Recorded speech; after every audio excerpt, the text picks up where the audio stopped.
We may believe the experience of going to school is universal, but it varies greatly depending on which country you live in. Some might say that the purpose of education is learning valuable information. Others would argue it's primarily about becoming an effective critical thinker, or that it's simply a bridge to university. As the learning experience can vary depending on culture, politics, and economics, the teaching experience also comes with its own set of unique activities. Today we're going to be looking at how teachers on different sides of the Atlantic deal with their day-to-day at school. What is similar and what is not, and who has the best roll of the dice with the perks of the teaching game. Welcome to this episode of the Infographics Show, US teachers versus UK teachers. When we started doing our research online, we first came across a topic that has been making headlines in the United Kingdom: the UK teacher recruitment crisis. The UK has a shortage of teachers, an issue that has arisen as a result of the boom in birth rates and the rise in the number of pupils attending schools. Though the number of primary teachers has been steadily going up, it is not enough to deal with the increased number of children joining primary schools. Adding to this, there have been complaints of high workloads, increased targets, and insufficient remuneration, which have resulted in experienced teachers leaving the profession.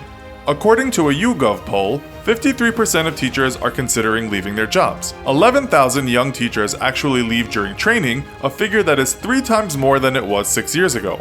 British newspaper The Guardian reported that ministers had failed to meet teacher recruitment targets for 5 years in a row, leading to 10,000 fewer secondary school teachers being hired than intended.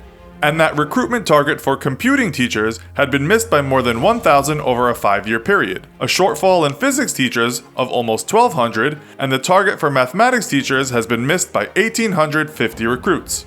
The figures published by the Department for Education in 2016 also showed teacher vacancies up by 26% over the year, with 920 vacancies for full-time permanent teachers in state-funded schools, up from 730 the year before. So how does this compare to the US teacher talent pool? When we looked online, it seems many of the same issues are apparent. A 2017 Washington Post article referenced the study which published data stating that teacher education enrollment dropped by 35% from 691,000 to 451,000 between 2009 and 2014, and that nearly 8% of the teaching workforce is leaving every year, many before retirement age. The reasons behind the shortages are similar to those in the United Kingdom. 1. Student enrollments are increasing and will continue to do so by 3 million to 53 million total in the next decade. This is driven by higher birth rates and immigration.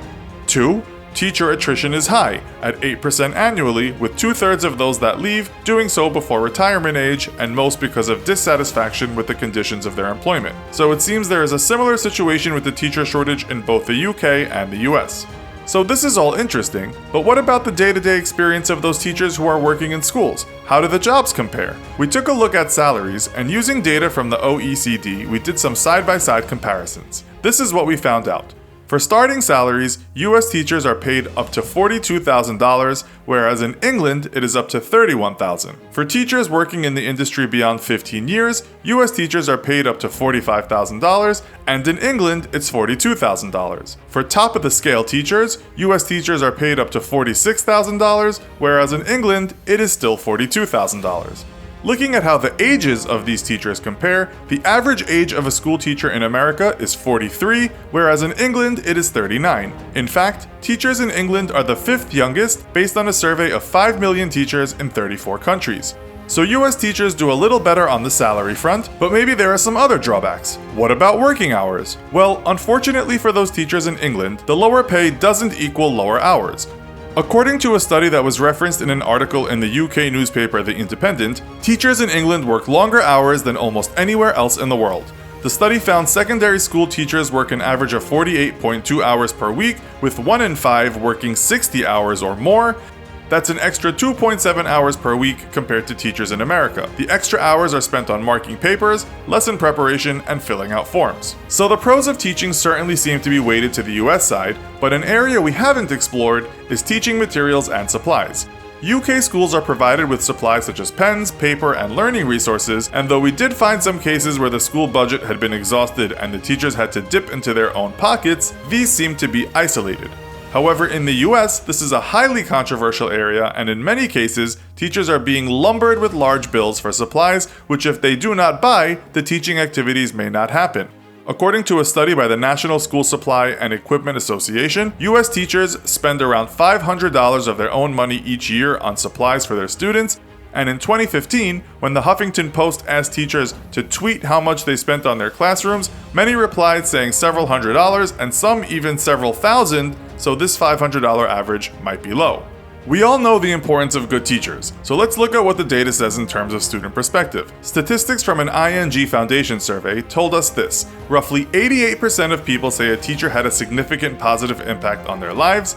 Around 98% of people say a teacher can change the course of a student's life, and though it can vary by grade level and number of years teaching, the average teacher affects more than 3,000 students during their career. There's a lot to say about our community of teachers on both sides of the ocean, and whichever country a teacher is based in, there are always benefits and drawbacks. So, are you a teacher who has his or her own perspective on the subject? Maybe you've worked in both the US and the UK. If so, we'd love to hear from you in the comments. Also, be sure to check out our other video called Average American versus Average European. Thanks for watching, and as always, don't forget to like, share, and subscribe. See you next time!